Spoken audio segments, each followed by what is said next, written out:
वृंदावन का निधिवन। वृंदा मतलब तुलसी वन, मतलब जंगल, और इसी तुलसी के वन को हम निधिवन के नाम से भी जानते हैं। निधिवन जहां आज भी लोग मानते हैं कि श्री कृष्ण और राधा रानी जी हर रात यहाँ रास लीला करने आते हैं, और जो भी इनके रास लीला को देख ले वो मनुष्य जिंदा नहीं बचता। और इसी वजह से निधिवन की शाम 7 बजे की आरती के बाद इस जंगल में कोई नहीं रहता, न ही इंसान न ही जानवर। इस वीडियो में हम आपको निधिवन के बारे में कुछ ऐसे रहस्य बताएंगे जो कि पूरे दुनिया में बहुत ही ज्यादा प्रसिद्ध है। 6500 साल। इनका सबसे पहला नाम है वृंदावन। वृंदा तुलसी को बोलते हैं और वन जंगल को, तो इसका नाम वृंदावन पड़ा। आज से 6500 वर्ष पहले वृंदावन 10 किलोमीटर का बना हुआ था। निधिवन एक तुलसी के पेड़ों का वन है और उसी जगह को लोग बोलते थे वृंदावन। रास लीला। वृंदावन धाम में भगवान ने गायों का पालन किया, सेवा किया। वृंदावन में भगवान कन्हैया का नाम गोपाल पड़ा, गौओं को पालने वाला। उन्हीं गायों को बचाने के लिए भगवान ने जल के अंदर जमुना में काली नाग से युद्ध भी किया। वृंदावन में 16,108 गोपियां थी। तुलसी वन में महारास रचाया तो भगवान ने गोपियों के कामनाएं इच्छाएं पूरी की। भगवान श्री कृष्ण का जन्म हुआ था मथुरा में और गोकुल में हुआ उनका पालन पोषण, और वृंदावन वो जगह थी जहां पर उन्होंने लीलाएं की।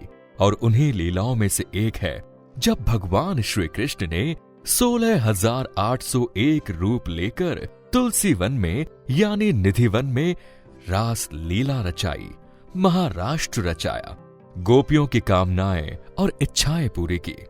संत चैतन्य महाप्रभु जी। वृंदावन में कलयुग हुआ। कलयुग में वृंदावन अलप हो गया। बंगाल के संत हुए चैतन्य महाप्रभु, जिन्होंने नवदीप से आके वृंदावन का प्रकाश किया। वृंदावन इतना प्रकाश हुआ कि जंगल समाप्त होता चला गया और भगवान का छोटा सा प्राचीन जंगल आज भी रह गया है, जिसको बोलते हैं निधिवन मधुवन। कहते हैं कि कलयुग में निधिवन लुप्त होता जा रहा था। तब संत श्री चैतन्य महाप्रभु जी ने नवदीप से आके वृंदावन में तपस्या करी, जिससे उन्होंने तुलसी वन यानी निधिवन को प्रकाश किया। और इसी वजह से यह एक चमत्कार है कि आज कलयुग में भी निधिवन का तुलसी वन मौजूद है। हरिदास। तानसेन जी के गुरु थे स्वामी हरिदास जी। स्वामी हरिदास जी ने वृंदावन में आके 12.5 साल कृष्ण जी की तपस्या करी, और अपनी तपस्या के बाद उन्हें भगवान श्री कृष्ण के दर्शन प्राप्त हुए। और उसी वजह से निधिवन में 2 मूर्तियां प्रकट हुई, जिसकी वजह से आज वृंदावन का नाम रखा गया है। जिसमें पहली मूर्ति थी वृंदावन बिहारी और दूसरी थी बांके बिहारी। तुलसी के पेड़। गोपियों का वास। जब गोपियों ने कहा कि प्रभु हमको वृंदावन वास करना है, उन्होंने वृंदावन तुलसी के नाम से इनको वृक्षों का वास है, फिर मैं आऊंगा, मेरे सामने अब गोपी कृष्ण के दर्शन प्राप्त करोगे। बाकी के 24 घंटों में आप वृक्षों के रूप में वास करोगे। तो आज भी यह वन तुलसी के पेड़ को बोले जाते हैं। पेड़ों में श्यामा रामा तुलसी होती है। हमारे घरों में जो तुलसी उगाते हैं उनका नाम है श्यामा तुलसी और रामा तुलसी। लेकिन निधिवन में जो तुलसी के पेड़ हैं वो तुलसी के नाम से जाने जाते हैं, और माना जाता है कि निधिवन के तुलसी के पेड़ असल में तुलसी नहीं बल्कि कृष्ण जी की वो गोपियां हैं जो कृष्ण जी के साथ हर रात रास लीला करना चाहती थी।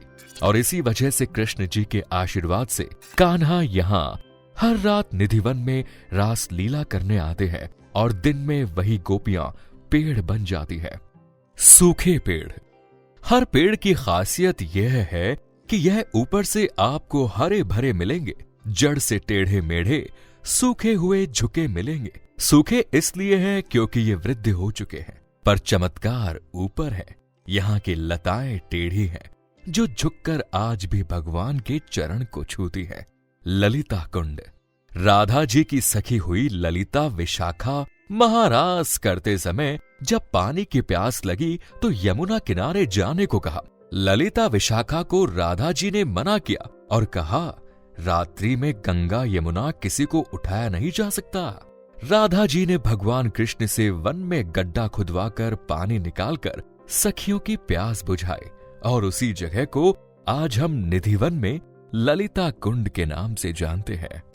2 मूर्ति भगवान के दर्शन प्राप्त किए। पहली प्रतिमा राम जी की मिली जो वन से प्रकट हुआ, उनको बोला गया वृंदावन बिहारी। दूसरी भगवान कृष्ण की मूर्ति थी, उनका नाम था कुंज बिहारी। कलकत्ता के सेठ हुए हरगुलाल वृंदावन दर्शन करने आए, उन्हें संतान की प्राप्ति हुई और उन्होंने कई किलोमीटर आगे मंदिर बनवाया।